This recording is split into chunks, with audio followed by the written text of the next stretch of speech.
Welcome to the Veterinary Marketing Podcast, where it's all about helping your veterinary practice attract, engage, and retain clients. Broadcasting a new podcast every Monday from sunny Southern California, here's your host, Brandon Bashirs.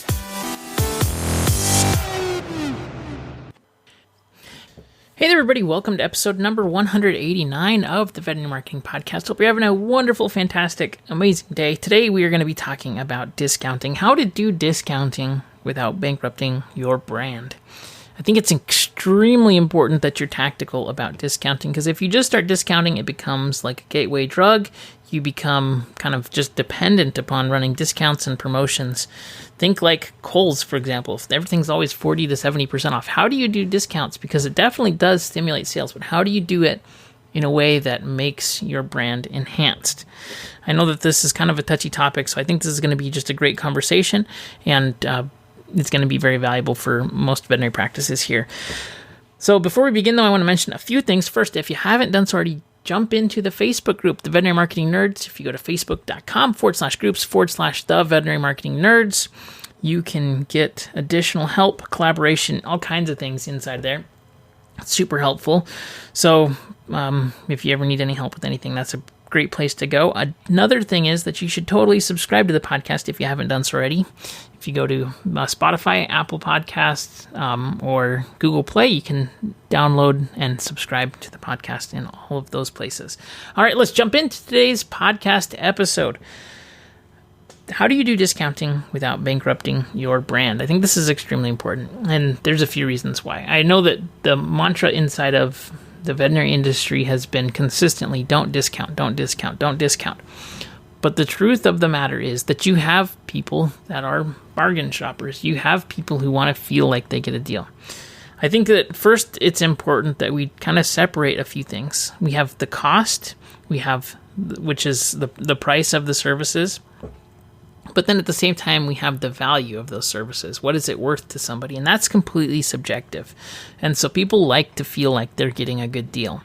And so it's important that you address those concerns and do it in a way that's tactical instead of just doing right off of, top line price. There's no reason for it. It's just 25% off or, whatever it is, because it just makes your brand seem cheap. And it also makes people seem like they can get a deal. And if they wait long enough, they'll get a deal. So there's a few things that we're going to cover. We actually have 5 specific kind of tactical ways that you can use discounting without making your brand hurt. So I think, first of all, being able to convey your price point and understand your niche and your target market. There's going to be different target markets for every single veterinary practice. So if you're a high-end vet practice, you're going to want to do things differently than if you are, a volume practice that is trying to just serve as many people as possible. And so I think understanding who your customer is, what the demographics in your area are, and not making judgments too about people in your area. If you say, nobody has money in my area, I can't charge more. That's not true. In almost all cases, you have pockets of people who are willing to spend money on services, and you have people that have different level of commitment to their pets. And so I can't tell you how many times I've talked to practices that the practice owner says, you know what, they don't have money in this area, and I don't want to. I can totally understand the frustration of having to deal with clients that are constantly grinding you on cost and things. But if you have that kind of an attitude, you're going to probably actually attract more of those people. And so it sounds really weird, but what you focus on kind of grows, in my opinion, what I've found. And so instead of focusing on the people that don't have money, focus on the people that do have money, or the right target demographics that you're wanting to do. So aside from kind of that little rant there, there's, I think, a few things. Most of the time when people do discounts, and people ask for discounts. If people ask for discounts right off the bat and they come in and they want a discount, typically that's a red flag that they want your services, and they want them immediately at less than what you're charging because they think that it's not worth it. So that's a red flag. Those are probably your biggest headache clients. I know that when I've done digital marketing work, and it's always what's the budget? Can we can we kill the cost? How can we decrease costs? When that is the thing that we're worrying about, typically it's a super headache, so much extra work and things like that. And I know that it would likely be the same for veterinary practices. So I think there are times when you do want to reward your best customers, your best clients with special offers that maybe you don't make public to everybody else. So the first strategy is to reward those best and most loyal customers, your ultimate loyal customers who love you. You want to help to get more of those people. And so creating offers, clubs, memberships, things like that that are going to help give pricing breaks so that they come in more frequently, so that they stay, so they continue to stay loyal. And you give those people that you love working with, that are a delight, a better deal. And instead of just giving, especially, and I've been thinking a lot about this too, it's good to give people a reason to come in and try you out. But I think if you're trying to attract, and if you're especially doing digital marketing, you're trying to attract better high-level clients, doing those kind of free offers might not be the best way to do it. And I will give a caveat for that here really quick. So do a lot of AdWords for clients in veterinary hospitals. And so if you have an offer that's a free exam for first visit versus not free exam, you're going to have a higher conversion rate with that free exam. So I know that I just said, hey, don't give away things to new people that are not necessarily your best clients and best customers.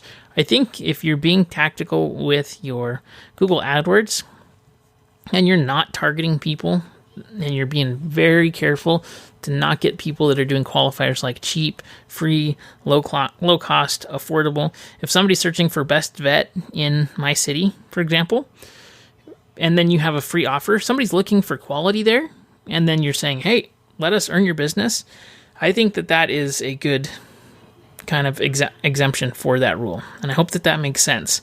But you have to really know what you're doing. Otherwise, if you're giving away free things and you're advertising for Broadmatch Animal Hospital and you don't have negative keywords in there, and all of a sudden you start getting people that are looking for free services, and then you're wondering why you're giving free exams and people aren't coming back, that's the reason. So be careful with this. But I do think that there is something to giving your best clients, your best customers, additional services, additional offers and specials and deals, because it makes them feel like they get something special. If I'm sure that you have businesses that you are associated with, that you are a loyal customer, and when they give you something like that, it makes you feel great, it makes you feel special, it gives you additional status. So giving special offers for those people in discounting is really, really important. I think, and it's a great strategy that allows you to discount without bankrupting your brand. The next thing is if people buy in bulk. So if people want a price break, if somebody buys in bulk, let's say they buy 12 months supply of dog food, or they'll prepay. Well, that's another one, is pay up front, which we're going to talk about a little bit. But if they buy a ton of something, or they have a ton of pets, or if they can buy in bulk, that is a reason for discount. So if somebody came in and said, hey, do you have a discount? I have 4 dogs.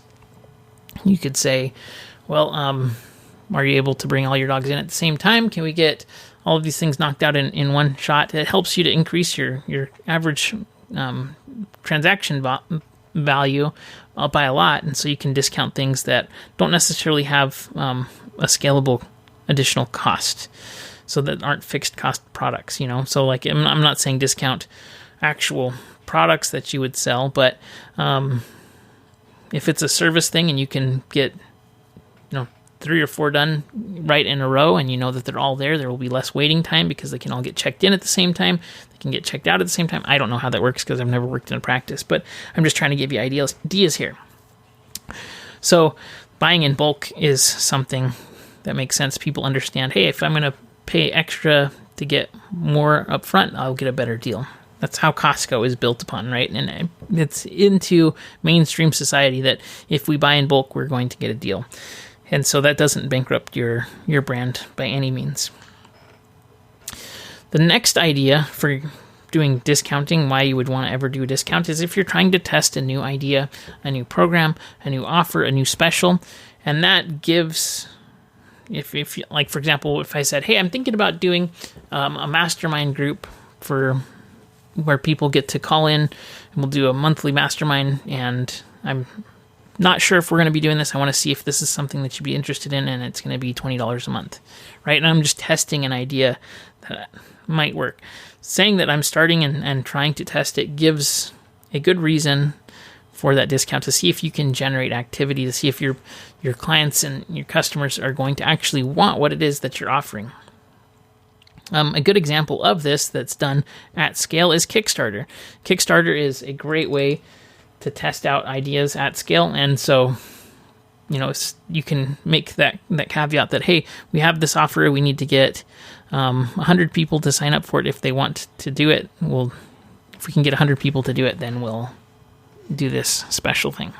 So testing out ideas at practice, maybe that's behavior consulting, maybe that's pet camp stuff, maybe that's boarding deals, or like classes that you'd host at your practice, paid webinars that you do at your practice for specific kinds of pet owners, especially if you're in the large animal field. Webinars are great. And just testing out ideas in general. And that doesn't make it seem like it's worth less. It's like, hey, I'm trying this out. Would you be interested in it? If so, buy here. And by the way, if I do it in the future, it will be 2 or 3 times as much as it is currently. So I think that that's definitely a good way. The fourth idea is to tell a story. So I think this is just so many different options that you could do here. You could do, this is why I think following holidays and National Cat Day and National Dog Day and Dental Month and all of these other things, those are stories that you're telling to the clients. Hey, it is Senior Pet Month right now, and so we are celebrating by doing this type of a thing. Or hey, our Facebook page is almost at 5,000 likes, and when we hit 5,000 likes, we will have a special for you, our loyal customers, right? So creating a story that is built around a promotion. What you need to have a story is you need to have a reason that makes sense, that's linked to the thing that you're doing, and that's giving an excuse as to why this is happening. It's not just because, hey, it's 25% off because we need to get some clients in the door. It's, hey, it's pet dental month. So with all dental exams, you get your free dental exam, and then any work that you book at the day of the dental, you can get a 20% discount on the additional services that you book that day. But you have to book that day, and that gives urgency. It gives all kinds of things, right? So creating a story around these events helps you to justify why that is happening. And it's not just discounting the work that you're doing. I think, though, with story, you have to actually have a good story. It has to be believable, and it has to be legitimate. You can't just have, hey, it's Taco Tuesday, so we're doing 50% off any cat exam. It doesn't make sense, right? Don't do that.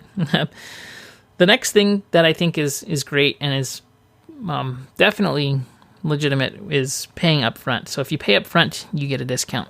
And paying for future services helps to bind people to the practice. It helps to increase compliance and all kinds of things. And when people prepay for services too, they're more likely to use the services that you offer. And so if you tell people, like, for example, if they prepay for dental services in Dental Month, for example, where they go through an exam, they prepay for it, or maybe, however you want to handle that. You could also use prepaying for exams. You could use prepaying for blood work. You could prepay for pet food that'll be delivered. You could prepay for all kinds of things. And it's just as creative as you can be in coming up with things that you can prepay for in your practice. And then obviously figuring out how to manage that. And I think that most practice management softwares would have a way to do that. You just have to figure it out. But I think that these 5 things are legitimate ways to discount in your practice without hurting your brand and your practice. And obviously you need to know your numbers, know what you can charge for things. Just a really quick kind of final tip here is that if you are interested in doing these kind of things, you could elevate the price. That's called anchoring your price. So when you see something that's normally like $299, but it's on sale for $150, what's that $299 price point from? It's just kind of arbitrary, right? It doesn't necessarily even relate to anything. So when you're setting up your prices for different services, if you're looking to do and give yourself wiggle room for promotions to create stories around, price it a little bit higher. And then you're always able to run promotions that make people feel like they're getting a great value. And so I think that that's helpful. And don't discount the fact that people want to feel like they're getting a deal. You're a person who I'm sure likes to get a good deal. You don't like to overpay for everything.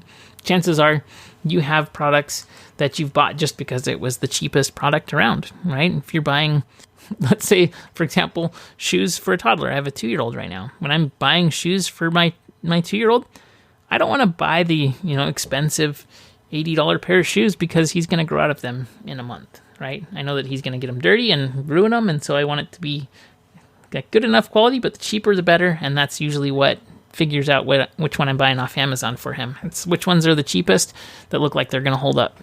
And so, pet owners are the same, and people are pretty much the same. So give people a reason to come into your practice, give them a story, build a story around it that really reflects your brand and your business, and I think you're going to see more clients coming in. I think this is really kind of key in getting those repeat visitors and getting them coming back over and over again. So I hope this was helpful for you. And if you have any questions, comments, or you need help with anything, please don't hesitate to reach out. I'll talk to you soon. Have a good day.